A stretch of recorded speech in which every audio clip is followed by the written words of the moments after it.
현장의 증언을 듣겠습니다. 최보람님의 고모 최경아님 나오셔서 우리 위해 증언해 주실 때 힘차게 박수치면서 맞이하겠습니다.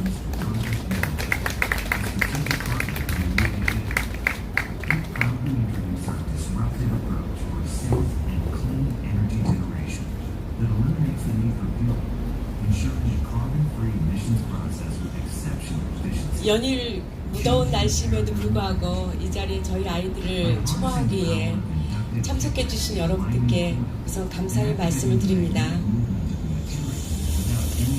참사 발생 100일을 넘고 200일을 넘고 이제 300일을 얼마 남지 않은 시간에 우리는 지금도 국가의 부재를 절감하며 왜 국가가 존재하지 못했는지를 1년 가까이 왜라는 질문을 갖고 이 시간까지 달려왔습니다.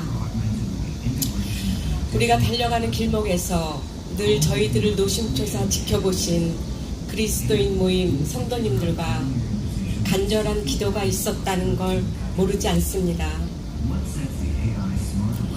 하지만 절절함을 담은 우리의 간절함은 무시한 채 참사 발생 직후부터 시종일관 책임 회피로 일관하더니 예고가 된 것처럼 오송 지하차도에 안일한 대처로 우리는 안타까운 우리 국민을 또 잃고 말았습니다. 이런 유사한 재난에 재발을 막기 위해 꼭 필요한 조사를 해야 하고 원인 규명을 해야 한다고 그렇게 목소리를 냈지만 본인들의 정치적인 리스크에만 급급하며 본인들의 힘만 자랑하고 있습니다. 재난안전 주무부처로서 역할을 방기하고 국민의 생명과 안전보호라는 책무를 이토록 가볍게 여겨도 되는지 묻지 않을 수 없으며 어떤 법의 잣대를 들이대야 그 힘자랑을 멈출 수 있을까요? 재난이나 사고의 원인에 대한 조사를 통해 제도를 개선하고 근본적인 대책을 마련해 재난 사고의 재발을 막고 피해를 최소화하기 위해 마련한 당연한 절차를 무시하고 국민을 무시해도 대통령이 등 두드려주며 두둔한 그분은 헌재의 탄핵 기각으로 지금도 그 자리에 앉아 또 다른 재난을 막기는커녕 허둥대는 모습을 우리는 답답한 마음으로 지켜보고 있습니다. 헌재 결정이 마치 무죄 판결이라도 되는 양 이태원 참사 유족에겐 단 한마디 사과도 없이 수해 현장을 돌아다니며 일선 공무원을 질책하고 있는 뻔뻔한 수장을 지켜봐야 되는 현실이 정말 참담하지 않을 수 없습니다. 이상민 행안부 장관은 헌재 결정 직후 12구 참사와 관련한 더 이상의 소모적인 정쟁을 멈추고라는 기괴한 입장문을 냈던 기사를 읽은 적이 있습니다.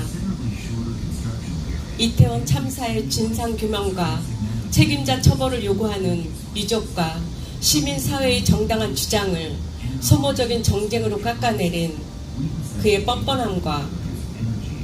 뻔뻔함은 대통령실과 집권 여당에 비호가 있기에 가능하다는 것을 모르는 바는 아니지만 너무나 잘못된 저울을 보며 저희 부모 세대보다는 앞으로 미래 세대가 살아가야 할 대한민국을 어찌해야 할까라는 참담한 마음이 먼저 앞섭니다.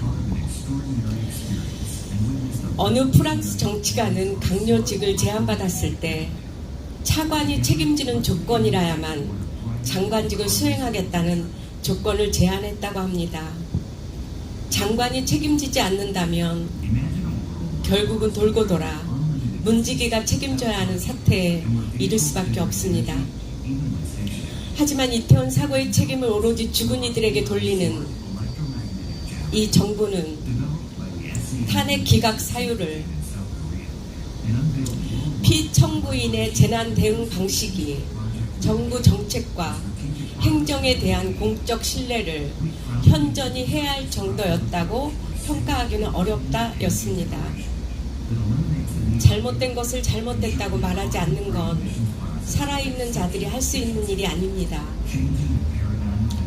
우는 자들과 함께 울라는 하나님의 말씀을 새기며 300일 가까이의 여정을 오면서 한 번도 우리 곁을 떠나지 않으셨던 이태원 참사를 기억하고 행동하는 그리스도인들과 성도님들께 다시 한번 감사의 말씀을 드립니다.